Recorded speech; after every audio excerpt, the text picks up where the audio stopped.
اسعر شغلي ازاي؟ اول حاجه مفيش قاعده معينه اكيرت 100% انا معادله كذا زائد كذا هيديني سعر صح، بس في حاجات كتير محتاج تفكر فيها وانت بتسعر. اول حاجه افضل سعر ممكن اللي بيسموه الماكسيمم ويلنج او ويلنجلس تو باي، اللي هو اكبر سعر ينفع العميل يدفعه، هو ده افضل سعر.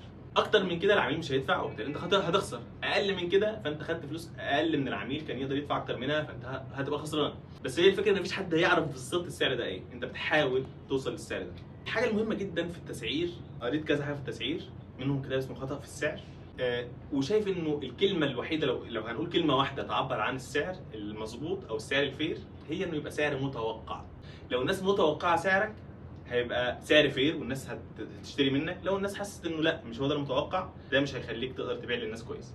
وبالتالي هقول لكم امثله الاول، زي مثلا انت بتقدر تدفع ازازه الميه في الكشك بتبقى متوقع ان هي تبقى مثلا ب 5 جنيه، ممكن في المطعم تبقى متوقع ان هي تبقى ب 30 جنيه. فطالما انت متوقع عادي هتشتري. لكن لو رحت مثلا لقيتها في الكشك ب 10 جنيه هتعترض، مع ان انت بتشتريها في المطعم ب 30 جنيه، بس لا انت متوقع ان الكشك مش مفيش مبرر ان هو يبيع لك ب 10 جنيه. تمام. برضه مثلا انا كنت في مطعم مره خد مني منزل لي سعر المناديل. فايه يا معلم؟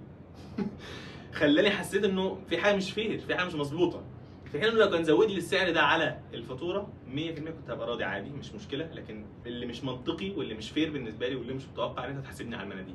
مره تانية كنت في مطعم حسيت بتعامل بقى قوي قوي وشيك قوي، وجاي يقول لي ايه رايك في الاكل يا سنيور، فقلت ده 100% غالي جدا، فكنت متوقع الرقم اللي هيجي لي قبل ما يجي.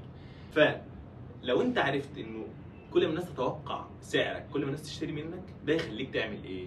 ده يخليك تقدم بقى فعلا، تبين للناس الفاليو اللي عندك. ما تقولش انا بقدم خدمه انتيريور ديزاين. طب ما هو خدمه انتيريور ديزاين دي هتخليني متوقع رينج سعر كبير جدا، ممكن تبقى هتديني الديزاين ب $1000، ممكن هتبقى تدوني ب $100.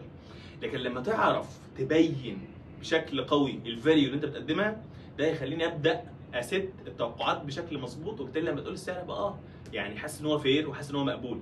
فاهمين الفكره دي ولا لا؟